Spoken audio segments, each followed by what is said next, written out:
Bueno, entonces, par mínimo. Entonces, es una herramienta muy útil que usan los fonetistas, los lingüistas, para, si tú estás analizando una lengua como el náhuatl, de la que estáis haciendo el ejercicio, y quieres saber cuáles de esos sonidos que aparecen en el habla de esa lengua, que aparecen en esa lengua, son pertinentes, son distintivos, son fonemas, te permiten distinguir palabras.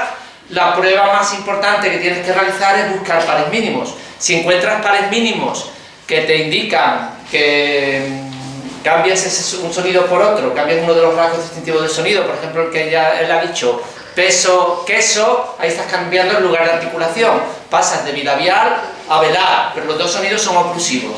Si dices peso y dices queso y son palabras distintas en una lengua como el español, eso significa que P y K son fonemas distintos. Si peso y queso significaran lo mismo, eso significaría que estarían variando libremente los dos sonidos, pero no serían realidades, la misma realidad fonológica para los hablantes. Es el ejemplo que vimos, recordáis, mucho y mucho, aparentemente es un par mínimo, ¿no? Mucho, mucho se diferencian por la che y la she, pero si lo aplicamos al español, mucho y mucho significan exactamente lo mismo, con lo cual la che y la she en el español son simplemente variantes de un mismo fonema que dependen del habla, ¿no? Y dependen del dialecto.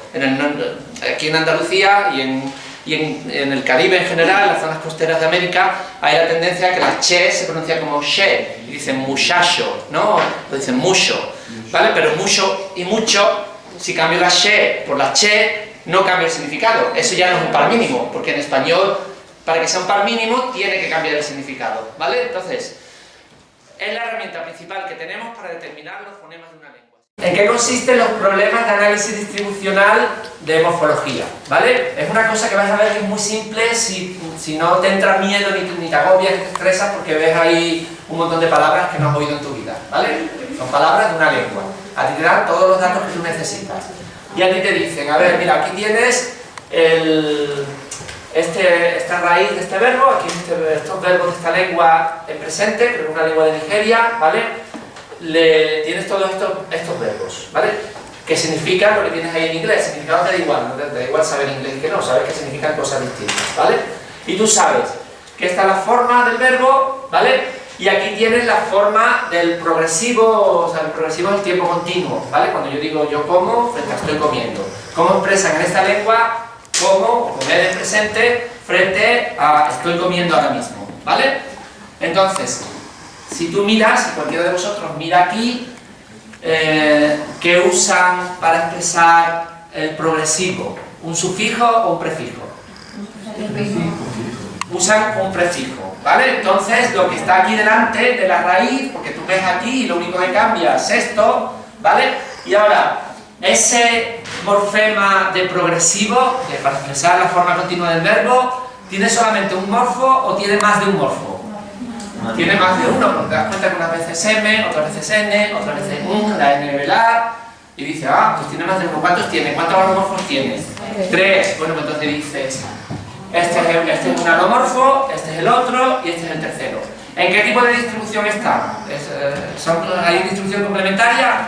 Para ver la distribución complementaria tienes que ver que siempre ves aquí siempre una B, aquí siempre una D, aquí siempre una K, complementaria, ¿vale? Entonces ya he establecido que el progresivo de esta lengua, para formar las formas progresivas del verbo de esta lengua, tienes un morfema que tiene 3 realizaciones en la fonética, y ahora si sabes ya fonética, que deberías saberla, en qué se diferencia la M de la N de la N. Uno es labial, bilabial, el otro es alveolar y el otro es velar. Son 3 lugares de articulación. ¿Y por qué? ¿Por qué tenemos esos 3 alomorfos? Porque ¿cómo se llama la palabra? La N con la B, o sea, la N con la B, ¿Cuál era el proceso fonológico que explicaba esto? Que se monta a la otra. Pero técnicamente, asimilación. No olvidéis, asimilación es el más importante porque aquí la M, o sea yo puedo decir, ¿recordáis? Es parecido a lo que vimos de la S del plural del inglés. La S del plural del inglés se realiza como sorda cuando la raíz acaba en sorda, se realiza como sonora cuando la raíz acaba en consonante sonora vocal, que también sonora, en sonora, y se realiza como is con las sibilantes. ¿Recordáis? La sh, z, necesitamos is, ¿vale?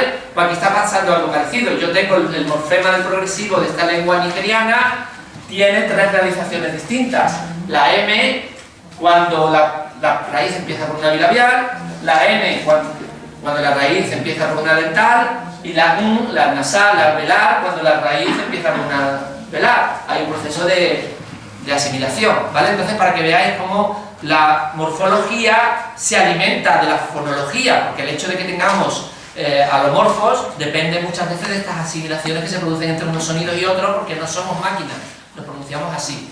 ¿Entendéis? Entonces, ¿veis? El orden fijo de palabras va a ser muy importante, y el orden va a jugar un papel central para la hora de determinar en una lengua como el chino o una lengua como el inglés, que son bastante analíticas, bastante aislantes.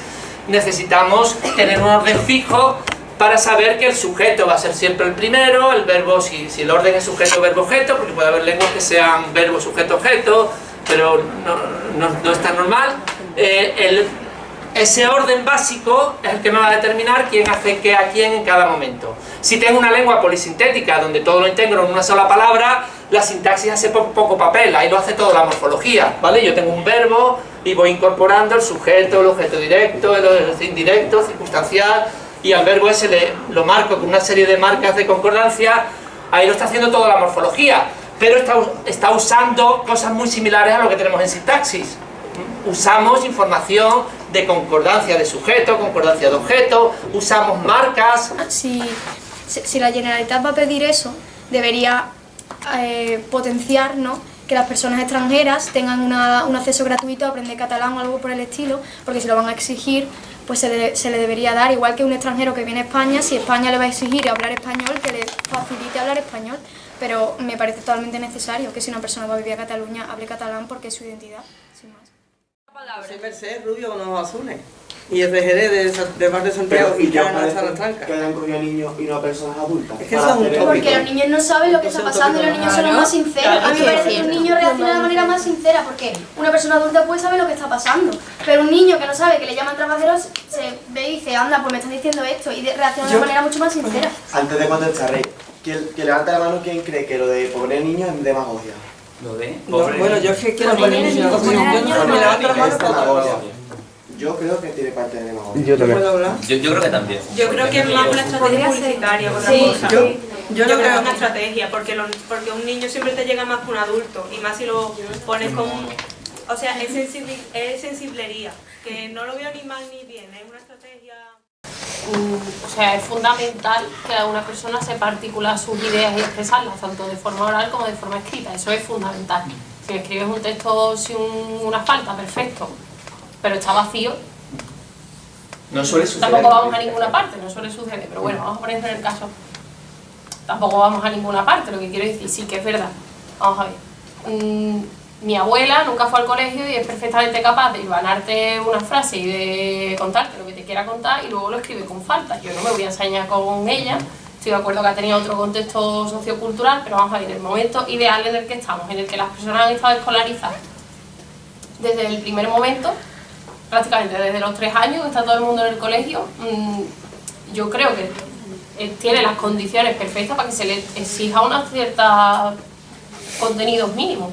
Es verdad que la ortografía, pues bueno, al final pues, podría no ser lo más importante, sí que es verdad, pero creo que se debe tener una exigencia, pero para todo el mundo, vamos, lo mismo en el colegio, de los remedios que en el colegio de las 3000. Pero para no causar ruido, ¿entendéis? Pero es simplemente ruido lo que causa la ortografía. La ortografía no es importante, no es esencial para el contenido, no es esencial porque la podemos cambiar.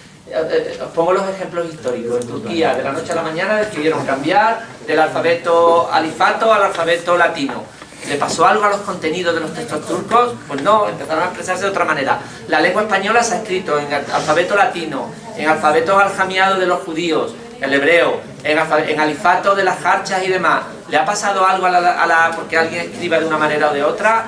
No, si lo importante luego está en qué se expresa, si hay algo que es un texto bueno o un texto malo, pero es independiente de la forma, ¿entendéis? Pero es mi opinión. estamos entonces de acuerdo que aunque se cambiara la ortografía, sí que es verdad que todas las personas que hablan eso tienen que conocer las normas por las que se rigen. Que ¿no? yo estoy de Aunque acuerdo que sí, pero yo lo que estoy en desacuerdo con vosotros es el nivel de importancia. Yo lo pongo muy bajito en el nivel de importancia comparado con otras cosas que son infinitamente más importantes y que descuidamos. Yo entiendo que sí que se le debe prestar más atención también a otras cosas, pero también el problema es que yo Que sí, yo no te estoy diciendo que debe ir de la también, mano. pero te estoy diciendo que yo no suspendería por falta de ortografía porque creo que la ortografía no es de las cosas importantes, más importante, pero... Pero yo sí veo bien que un profesor te cuente las opiniones porque es el que te está formando. Entonces, donde mejor que te lo cuente un profesor y no tú por tu cuenta agarrarte a una persona que supuestamente está formado y te puede transmitir. De hecho, yo de mi profesor he aprendido muchas cosas que a lo mejor anteriormente no las pensaba. Entonces, por esa parte sí, diferente gente No, pero una cosa para mí es que te abra la mente y te dé todas las opciones y una cosa es que te explique una opción. No, eso no. Es decir, yo veo muy bien que un profesor te dé su opinión, tiene toda la libertad de expresión que quiera, pero eso no te manipula, realmente te abre un abanico de posibilidades porque el independentismo se tiene como un tabú. En Mallorca, por ejemplo, se tiene como un tabú. Entonces, el hecho de que el profesor hable de ello, pues te abre muchísimo más la mente y te hace pensar en sus argumentos y compararlos con los tuyos. Y a lo mejor tú tienes algún argumento que ni siquiera es un argumento, a lo mejor es un dogma, es un dogmatismo. Y eso te ha ayudado a quebrantar ese argumento y crecer como persona. Es que yo veo muy bien que un profesor dé su opinión, siempre argumentada, por supuesto, pero que la dé, yo lo veo muy bien. Claro, es que está muy bien eso, yo lo veo muy bien. De la suya, pero que también de más. Claro. Y se acabó.